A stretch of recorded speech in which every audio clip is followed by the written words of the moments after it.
Corona बहुत पहले से चल रहा है, पूरा 1 साल होने को आ गया कि कोरोना चल रहा है, तो लोगों में भय होना स्वाभाविक है। तो दोनों में भेद कुछ उनके साधारण लक्षणों के आधार पर किया जा सकता है। अगर हम उनके लक्षणों को जानते हैं कि कोरोना के लक्षण क्या हैं, जो कॉमन लक्षण हैं, और जो फ्लू है या जो कॉमन कोल्ड है उसके लक्षण क्या हैं, तो हमें शायद उतना भयभीत होने की ज़रूरत नहीं पड़ेगी। तो मैं आपको बताता हूं कि प्रमुख लक्षण कोरोना के क्या हैं और इनसे हम जो कॉमन फ्लू या कॉमन कोल्ड है उसको कैसे विभेदित कर सकते हैं। तो सबसे पहली चीज़ जो है कोरोना का जो प्रमुख लक्षण है वो है ड्राई कफ। ड्राई कफ का मतलब सूखी खांसी आना, सबसे पहला लक्षण है। दूसरा लक्षण है तेज बुखार का होना। अमूमन ये दोनों ही लक्षण जो कॉमन कोल्ड होता है, फ्लू होता है, उसमें नहीं होते हैं। सूखी खांसी भी उसमें आती ज़रूर है, लेकिन वो लेट स्टेज में आती है, जब कोल्ड हो चुका होता है, जुकाम सूख जाता है, 4-5 दिन 6 दिन हो जाते हैं उसके, तो उसके बाद खांसी आना शुरू होती है। जो कोल्ड होता है या फ्लू होता है उसमें जो सबसे पहले लक्षण होते हैं वो नाक के बहने का लक्षण आता है कि कोल्ड हो गया, नाक बहना शुरू हो गया, जुकाम जैसा जिसको आप बोलते हो कि जुकाम हो गया। फीवर की फीलिंग हो सकती है, बुखार के जैसी फीलिंग है, लेकिन बुखार कोई बहुत बड़ा लक्षण नहीं रहता है, क्योंकि जुकाम में आप देखते हो लोग अपना काम करते रहते हैं, बैठे रहते हैं, और बुखार अगर रहता भी है तो बहुत तेज बुखार नहीं होता। कोरोना में वो दूसरी बात है। कोरोना में एक तो सूखी खांसी पहले दिन से ही मिलेगी आपको, ड्राई कफ जैसे ही कोरोना का इन्फेक्शन हुआ ड्राई कफ तुरंत आपको मिलेगा, और बुखार जो होगा वो तीव्र बुखार होगा, तेज बुखार है, वो 102-103 डिग्री तक का बुखार हो सकता है, और वो डिसेबल कर देता है आपको। बुखार मतलब इतना तेज बुखार है वो कि यूजुअली आपको स्थिर कर देता है, आपको काम नहीं करने देता। तीसरा जो और सबसे विभेदक लक्षण है, प्रमुख लक्षण है दोनों में अंतर करने का, वो इसमें माइल्जिया मिलता है बहुत ज़्यादा। कोरोना में माइल्जिया का मतलब बदन में दर्द जिसको आप बोलते हो, मसल्स में पेन हो रहा है, पूरा थकान जैसी बहुत ज़्यादा लग रही है, ये लक्षण भी फ्लू में मिलता है, लेकिन इसकी भी मात्रा या इसकी इंटेंसिटी बहुत कम रहती है। उसमें भी थकान जैसी लगेगी, लेकिन बहुत सीवियर माइल्जिया नहीं मिलेगा।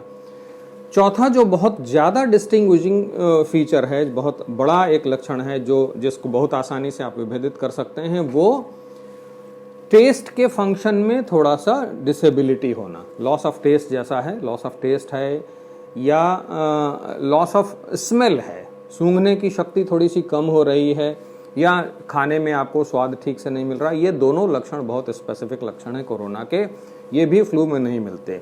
फ्लू में उस समय मिलेंगे, कोल्ड में जब ज़्यादा कोल्ड हो जाएगा तो आपको शायद उस समय सूंघने की क्षमता थोड़ी सी कम हो जाएगी, क्योंकि नाक में इन्फ्लामेशन होगा और नेजल म्यूकोजा में अंदर जो ऑलिफैक्टरी मेम्ब्रेन है वो स्मेल का काम करती है। तो अगर वहाँ तक इन्फ्लेमेशन हो गया होगा तो हम शायद थोड़े समय के लिए स्मेल उसमें अल्टर होगी, लेकिन स्वाद का कोई अल्टरेशन उसमें नहीं होगा।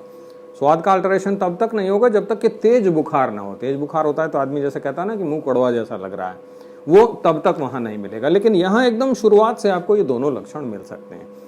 इसके अलावा एसोसिएटेड फीचर्स में जो फ्लू में मिलते हैं कोरोना में नहीं मिलते। वो फ्लू में अमूमन उसको साइनसेस इन्वॉल्व होते हैं, तो उसको चेहरे के कुछ हिस्सों में दर्द जैसा लग सकता है, भारीपन जैसा लग सकता है, सिर में भारीपन जैसा लग सकता है, फ्रंटल हेडेक अक्सर करके होता है, जुकाम के साथ सिर दर्द अक्सर करके एक कॉमन समस्या है, ये उसमें नहीं है, कोरोना में ये लक्षण नहीं। तो अगर हम इस तरीके से देखें तो हमें लगता है कि दोनों के लक्षण अलग अलग हैं। भले कि हम भयभीत होते हैं कि हाँ सर्दी जुकाम जैसी बीमारी है और दोनों में एक जैसी है, लेकिन अगर आप उनको विचार करिए तो आप दोनों को बहुत आसानी से विभेदित कर सकते हैं, और जन सामान्य में अगर आप ये जानकारी पहुंचाते हैं तो उनको बहुत राहत मिलेगी, और उनको ये जरूर जानकारी मिल जाएगी कि नहीं, ये जो बुखार उनको हुआ है या ये जो सर्दी उनको हुई है वो कोरोना नहीं है, वो साधारण जुकाम है, और 3 दिन से लेकर के 5 दिन में वो स्वतः ठीक हो जाने वाला है अगर उसकी प्रिकॉशन वो लेते हैं। लेकिन साथ में एक बात यहाँ पे ध्यान रखने वाली ये जरूर है कि जुकाम कोई भी हो या कोल्ड किसी भी तरीके का हो, वो सारे भी देखिए वायरल इन्फेक्शन है, वो सारे के सारे वायरस से होने वाली बीमारियां हैं जो अपर रेस्पिरेटरी ट्रैक्ट को अफेक्ट करती हैं, और कोरोना भी एक तरीके का वायरल इन्फेक्शन है, वो भी अपर रेस्पिरेटरी ट्रैक्ट को इन्फेक्ट करता है। और ये जो कॉमन कोल्ड है इसमें बहुत सारी जो वायरस है जो कोरोना इसको कॉज करता है, कोविड-19 को कॉज करता है, बहुत सारे इसी के स्ट्रेन्स हैं, इसी से मिलते जुलते स्ट्रेन्स हैं। तो एक सबसे इंपॉर्टेंट बात यह है कि किसी भी तरीके का कोई भी वायरल रोग होता है आपको, वो शरीर की इम्यूनिटी को कम करता है। कोई भी वायरल रोग होता है, क्योंकि देखिए वायरल रोग होते ही इसीलिए हैं क्योंकि शरीर की इम्यूनिटी कम हुई है आपकी, इसी वजह से। तो आपको ऐसे में एहतियात रखने की बेहद ज़्यादा ज़रूरत है। कोल्ड हो गया तो इसका अर्थ ये नहीं है कि अब आगे आपको कोरोना नहीं होगा, ऐसा नहीं है। मतलब आज कोल्ड हुआ है, कल को अगर हम किसी प्रकार से उसके इन्फेक्शन की हद में आते हैं, उस दायरे में आते हैं, तो हमें हो सकता है कि आगे वो भी हो जाए, है ना। तो इसलिए सतर्कता बेहद आवश्यक है। बस ये है कि हमें शुरुआत में ये लक्षण अगर पता लग जाते हैं तो हमारे मन में वो पैनिक नहीं होगा जो कोरोना को लेकर के पैनिक होता था।